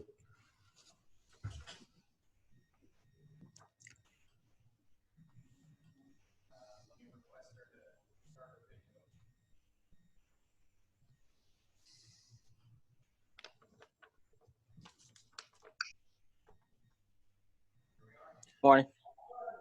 Yes, sir. Welcome. What is your name, sir? It's Putnam County School District Teacher's iPhone. What is your name, sir? I lost you.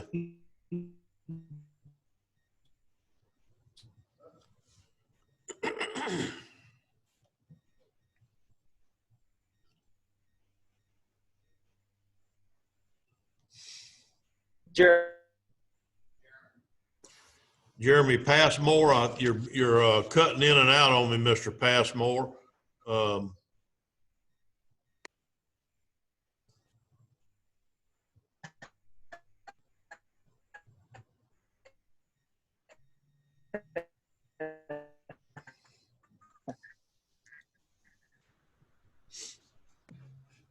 Mr. Chair. Yes, Rich.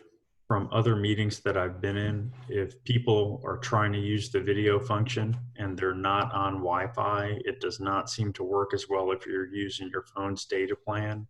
It helps if those people just call in on a call-in number without the video.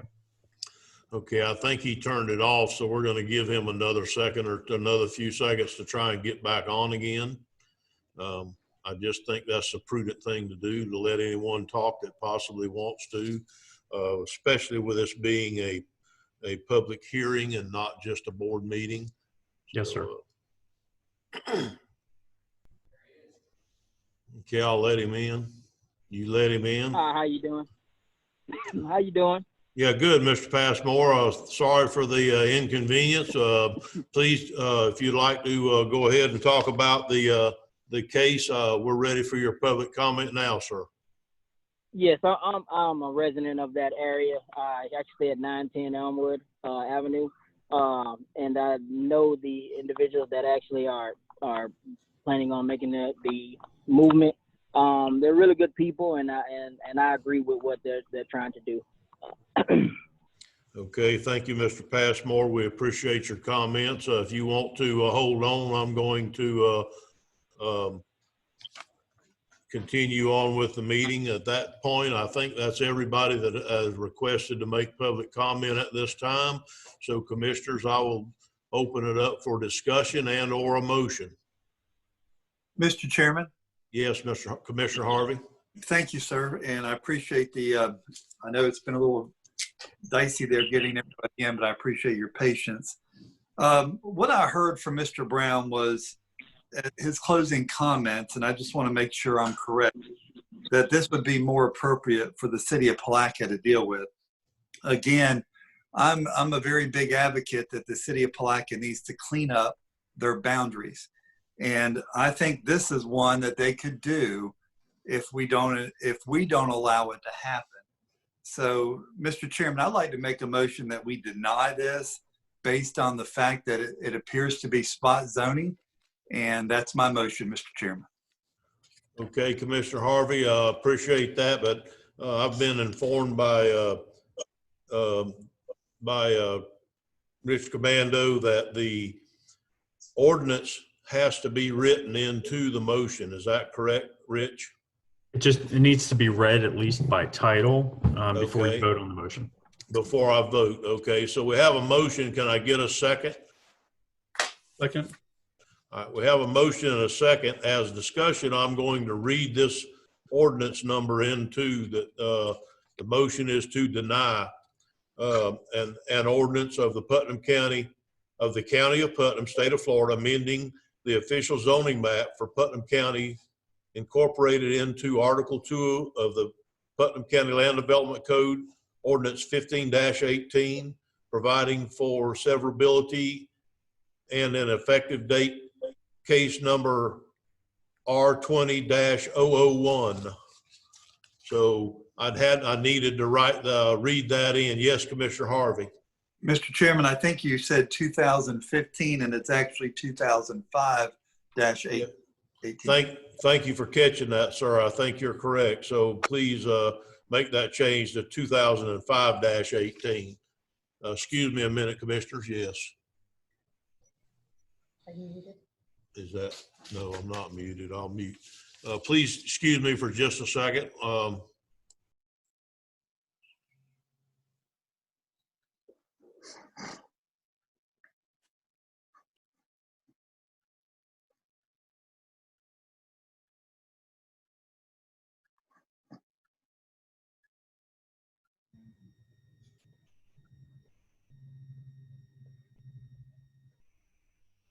Sorry for that. I had to get a COVID update.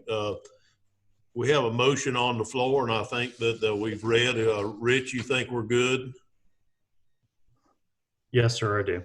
Okay, so if there's no further discussion. I have a comment. I have a question. Yes, I actually have one more question for staff, if Mike can answer this.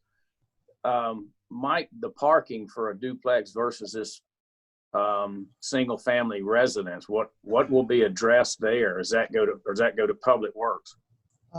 No, the parking will all be on site within, outside of setbacks like any other single family residential unit would be. There would be no different. You'd have a few, probably one or two additional vehicles than you would normally see, but the parking would still be required to be on site like any other residential unit. Okay, thank you. That's all I got. Okay, is there any further discussion? Hearing none, all in favor of the motion to deny, say aye. Aye. Aye. Opposed? Ayes have it, motion carries. So the motion was to deny. Okay, our next case is case number R20-002. Mr. Chairman, Zoning, yes. before we go in that, can I make just a comment? Sure. About what we were just talking about the enclaves and and the uncertainty of the boundary lines from the city to the county. And we've had a couple of meetings when we were meeting with the city commissioners and the mayor from Palaca discussing this, but nothing has moved forward. I had a citizen reach out to me about situations just like we were talking about, in the uncertainty of who's providing services to them, whether the city or the county. And they had concerns, and I mentioned to them to reach out to each of the commissioners. Have y'all been contacted by an individual from Palaca that's concerned about these enclaves? Yes, Commissioner. This has been an issue within the city and the county for several years now. At one of the city-county joint meetings, if you remember, with Mr. Folksam, back when Mr. Folksam was here at the city as city manager, they were trying to take it as far as the county paying them taxes and additional taxes for the lots that were in the city limits that were in the county. Of course, that didn't happen, but so I think this has been an issue for quite some time, and it seems to me like that someone has to agree to be annexed into the city. They can't just go annex everybody they want to in. So I'm not quite sure, but this has been an issue for some years. So would any other commissioners like to make a comment on that issue? Commissioner Harvey? Thank you, Mr. Chairman. And I agree. We had those joint meetings with the city of Palaca. And the only ones that really can clean this up, Commissioner Pickens, as you referred to, the person that contacted you, contacted me also, is really the city of Palaca. And they need to be about cleaning up their boundaries. The county of Putnam has a boundary. It's already set in place. And Commissioner Turner, I think you're exactly right. I don't think they can force it, but I think it's time for them to look at it, because going in out of the city of Palaca, I think I've heard 9 times from State Road 20 to the river. It's ridiculous. And I think that was my motivating factor today, was getting this stuff fixed by the city of Palaca is what they need to do. We have no other problems with any other municipality other than the city of Palaca and their boundaries. And it's time that they get this done. Whatever means they need to get it done by, I'm all for it. Thank you, Mr. Chairman. Thank you, Commissioner Harvey. Are you finished with your comments, Commissioner Pickens? Yeah, I am. I think I appreciate Commissioner Harvey's comments, and I kind of felt that maybe it was the city of Palaca that needs to maybe take the first step in initiating, some type of conversations about what they might annex. The other commissioners in agreement of that? I mean, or you have an opinion on that?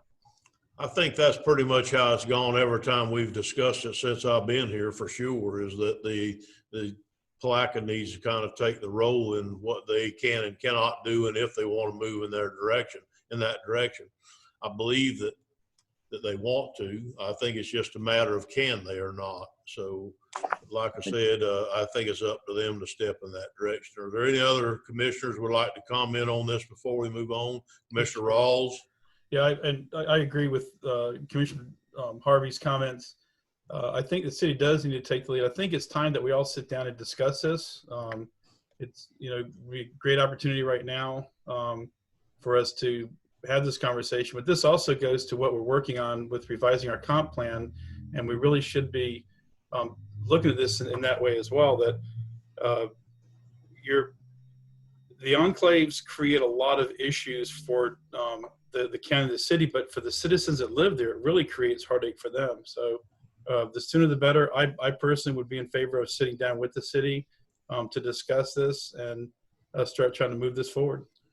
Well, I don't disagree with that, Commissioner Rawls, but I've been here 3 years, and during that time we've sat down with them twice, and it's not gotten anywhere. So I don't mind trying again by any means whatsoever, but I want them to come to the table with at least agreeing that they want to move it somewhere. The people that I talk to who own one of these lots in the city, that's in the county and not in the city, when you start talking about this issue, they're going to reach down at you because they don't want to be in the city, or they'd already be in the city. They don't want to pay the additional taxes. They don't want to go on the city water. They don't want to go on the city sewer. So if they did, the city has always been very amenable to letting them in because it increases their base on their services. So, you know, until they can come up with a solution that makes people get as much out of it as what they're putting in it, you're going to have an issue. Both the last two times we talked about it, it turned into quite an issue, a controversial issue, mostly for the people who live in the county, but within the limits of the city. So with that in mind, I'm going to move on to the next case, if that's agreeable to the commissioners. Case number R20-002, and it's brought to us by Mr. Sutliff, and I think Mr. Sutliff is still in the meeting. I'm going to let Mr. Sutliff, I see you're still with us. I'm going to let Mike Brown give us a description of what's going on, and then we'll take your comment after that, sir. Sounds good. Right. Mr. Chairman. Yes, Mike. R20-002, again, is a request for a zoning map amendment on 7.03 acres from residential 2 to residential mobile home. The applicant is Robert Sutliff. The property is located at 7017 Silver Lake Drive. Parcel is designated urban reserve on the future land use map. This parcel is a split zoned parcel. The entire total parcel is 12.5 acres in size, with 5.14 acres presently zoned RMH, and the area subject to this request, 7.03 acres zoned R2. The parcel has been used, the entire 12.5 acres has been used as a mobile home park since the 1980s. The parcel does have frontage on Silver Lake Drive with 2 permitted driveways providing access. The portion of this property that is zoned R2 that contains a mobile home park, that use is legally non-conforming pursuant to the Land Development Code. That means that although maintenance to work to maintain those units can be done, legally non-conforming pursuant to our code for the mobile home park does not allow for the replacement of mobile homes for that section. In your packet, there are the aerial, the land use, and the zoning map. Again, the urban reserve future land use map category does allow residential densities up to a maximum of 4 dwelling units per acre, depending on the point score criteria provided in the comp plan. The requested RMH zoning is allowed within the urban reserve future land use. The existing zoning on the 7 acres in question is R2, and it does not, it's a single family residential zoning district, does not allow for the residential mobile home park. And thus the reason for requesting the change to RMH zoning would be to make the existing use compliant with the Land Development Code and the zoning district. As I indicated, the requested rezoning is allowed within the urban reserve future land use. The entire property is serviced by a DEP permitted potable water system and a permitted community septic system. And as I indicated earlier, the entire parcel had been utilized as a mobile home park since the 1980s. The surrounding uses are primarily single family. However, there are two smaller mobile home parks, one abutting the property to the southwest with RMH zoning, and another one approximately a quarter mile east on Silver Lake Drive. Silver Lake Drive is a paved collector that presently operates at acceptable level of service. Because the use would not change and has been in place, there would not be any significant increase in traffic from the rezoning of bringing the entire parcel consistent with the Land Development Code. In conclusion, staff finds that the proposed rezoning to RMH is consistent with the comprehensive plan, is consistent with the locational requirements of the RMH zoning district as set forth in the Land Development Code, is compatible with the surrounding uses.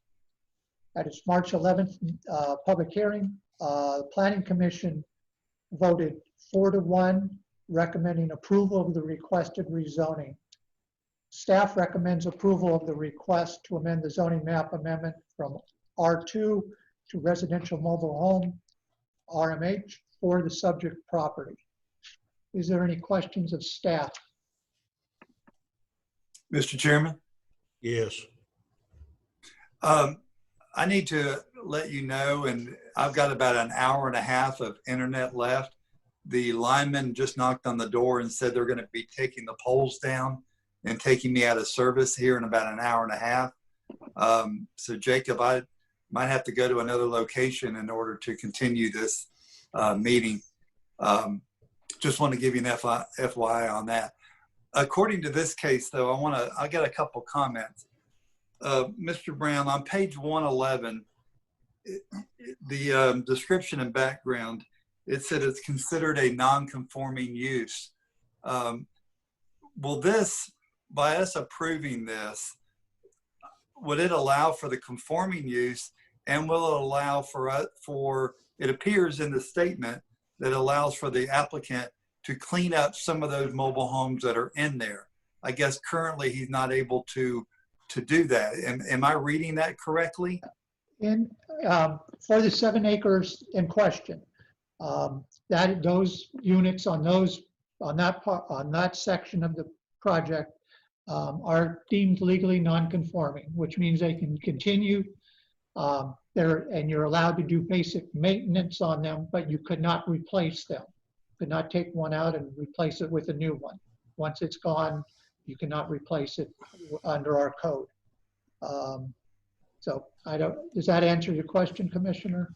Yes, it does. But so this would allow a conforming use then, where the applicant could remove some of the older mobile homes, bring in new ones, yes, and then upgrade the park at the same time, because it clearly needs to be upgraded. There's no doubt about that.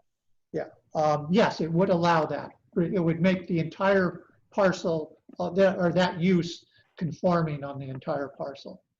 Thank you. Thank you, Mr. Chairman. That's all the comments I have. Okay. Commissioner Harvey, thank you. Are there any other questions or comments on this case before I open it for public comment? I have a question. Commissioner Rawls. Mr. Brown, is this a slippery slope where somebody does something that's not in conformance and then they come in and beg permission later? How did this get to there? Is my question. I mean, I'm not our research shows that use for the entire site was in place in 1980. It was during the 80s. It was developed as a mobile home park. I don't know through the time how that split zoning arrived. I looked into it, but I can't find out the reason for it. I will tell you, back in the 90s, there was an attempt to rezone that to entirely RMH. Our records do not indicate why that didn't ultimately happen. And we just dealing with a long-standing area that has a parcel that was under split zoning. I don't know how it ended up this way, but I understand your issue with the slippery slope, but I believe in this case, the use had been there for such a long time, even prior to the adoption of our comprehensive plan, that I don't think it was somebody doing something illegal or coming back trying to ask for forgiveness rather than permission. That's the best I've got for you. So it's strictly housekeeping. Okay, thank you, Commissioner Rawls. Under public comment, I think the applicant, Mr. Sutliff, is with us today. Mr. Sutliff, please proceed. Yes, I'm here. Can you hear me? Yes, sir. Please proceed. All right. I purchased the park in 2003. It was dual zone then, obviously, from before, as Mr. Brown, I believe, said.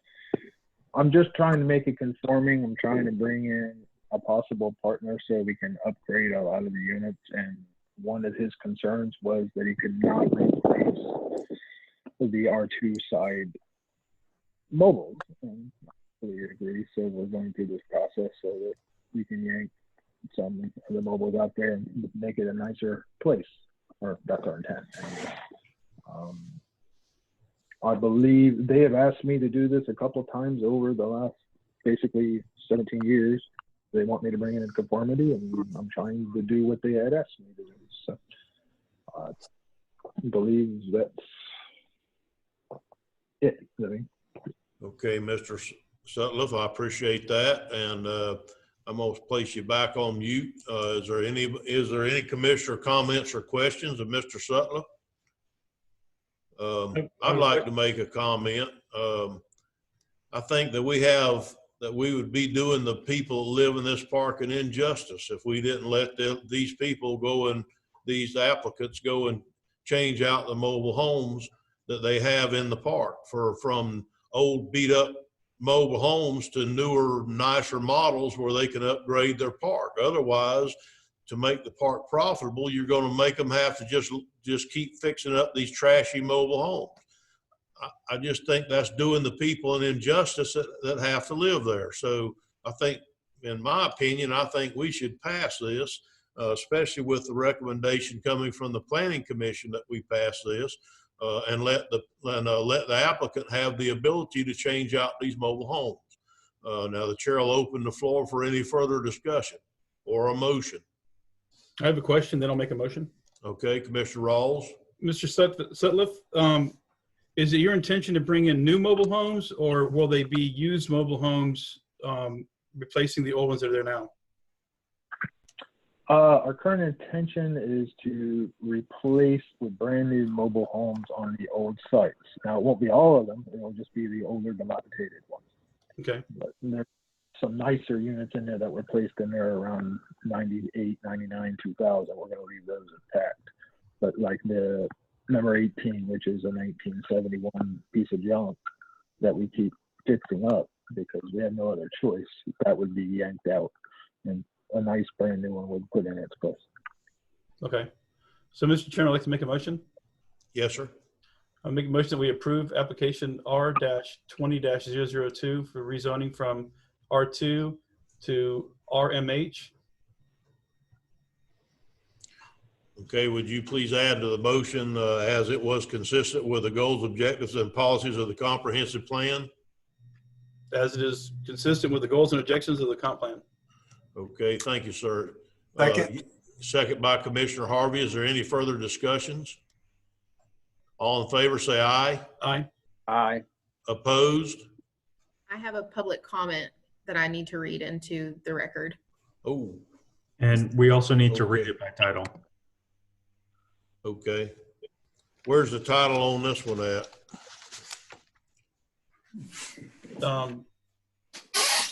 Amending ordinance 0518. Is that what you need, Rich?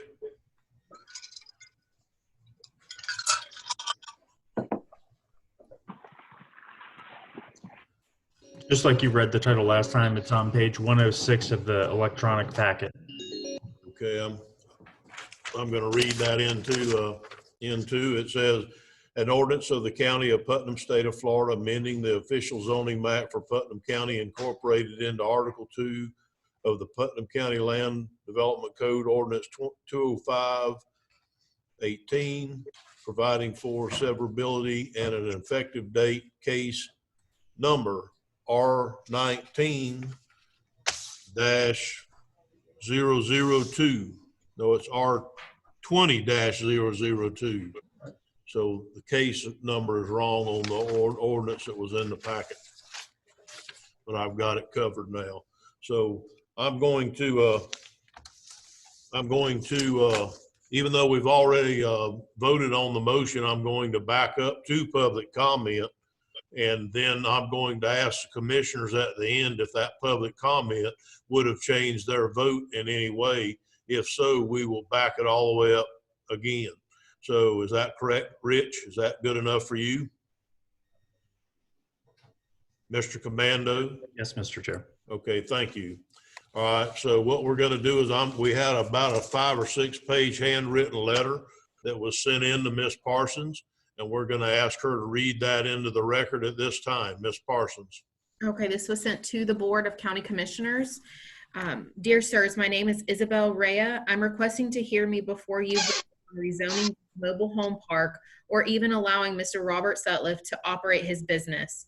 On January 1st, 2020, I was renting a trailer in this mobile home park. I signed a 1-year lease.